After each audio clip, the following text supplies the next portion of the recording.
Sabalenka on Badosa. She is a fighter. It is tough to see her suffer. Aryna Sabalenka, world number 1, surrenders to Paula Badosa and the suffering from injuries in the past season. Aryna Sabalenka has been the main protagonist in the tennis world in recent weeks. Her battle of the sexes clash against Nick Kyrgios and the surprising defeat of the world number 1 have sparked controversy and debate on social media and within the circuits.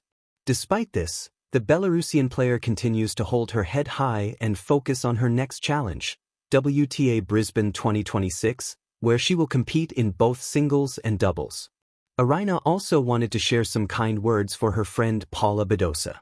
"I'm always super motivated when I come to Australia. I love playing here. I want to stay for as long as possible.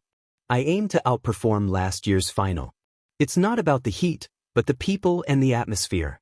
The support from the people in Melbourne is incredible," Sabalenka said at the ATP Brisbane 2025 Media Day. Sabalenka's beautiful words for Badosa. "She's a fighter. Badosa is back, so we'll have a great time on the court. It was tough for me to see her suffer. I'm always there for her. We talk a lot. I tried to give her my best advice. I was there for whatever she needed. I know she will return to her level. I just want to make sure her body is protected and strong to go for it." The difference of arriving in Australia without defending a title. Honestly, there's no difference. Whether I'm the defending champion or lost in the first round the previous year, my goal remains the same: bring out my best tennis and improve my game. That's how I approach it. I always focus on myself, on developing my game, and ensuring I'm there at 100%. The court is usually a place of noise, of grunts, squeaking shoes, applause that rolls like a wave. But sometimes, even in a packed stadium, there is a quieter sound that cuts deeper, the silence that follows when a player bends forward, hands on knees, fighting something no one else can see. Aryna Sabalenka knows that sound. She hears it when she watches Paula Badosa. "She is a fighter," Sabalenka says, and the words land with weight. They are not casual praise, not something tossed out for politeness. They come from recognition. Fighters recognize fighters. It is tough to see her suffer.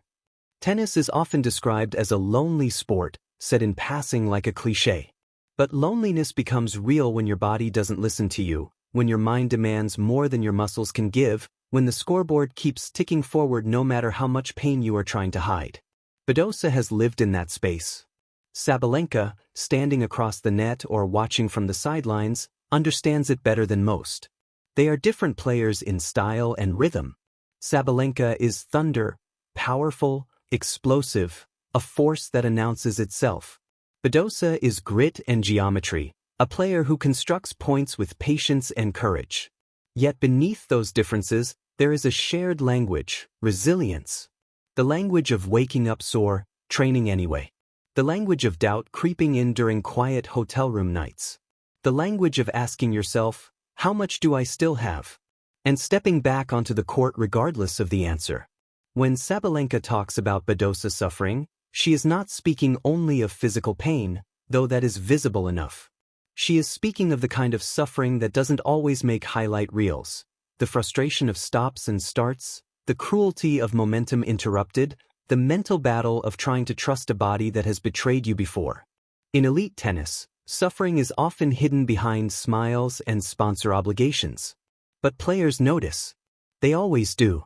There is something deeply human about watching a rival struggle and feeling empathy instead of relief. In a sport built on winning at the other person's expense, compassion can feel almost rebellious. Yet Sabalenka's words reveal a truth. Competition does not erase humanity, it sharpens it. When you push your own limits, you become more sensitive to the limits of others. Badosa's fight is not loud. It doesn't always come with fist pumps or roaring celebrations. Sometimes it is simply showing up. Sometimes it is choosing to believe, again, that the work will mean something. Fighters are not defined by constant victory, they are defined by refusal. Refusal to quit. Refusal to let one bad chapter become the whole story. Sabalenka has known her own battles, with expectation, with pressure, with the mental storms that come when power doesn't translate into control. That shared understanding creates a bridge. When she says it is tough to see Badosa suffer, it is because she knows how thin the line is between dominance and doubt. One day you are lifting trophies, the next you are questioning yourself. There is also respect in those words.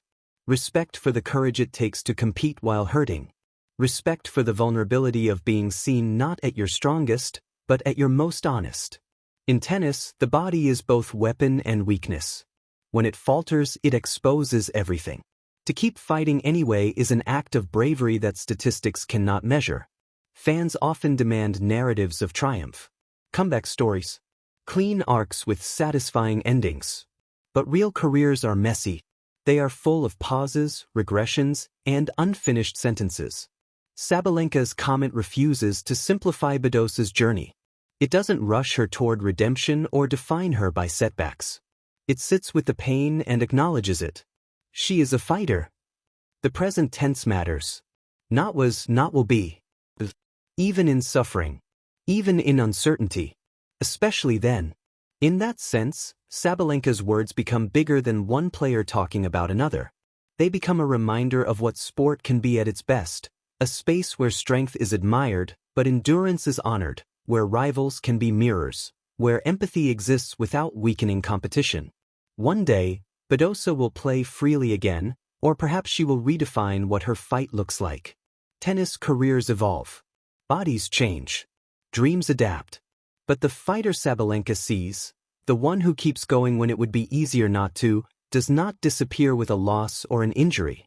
And maybe that is why it is tough to watch her suffer. Because suffering, in someone who refuses to give in, feels unfinished. It feels like a chapter that demands patience, not judgment. It asks for time.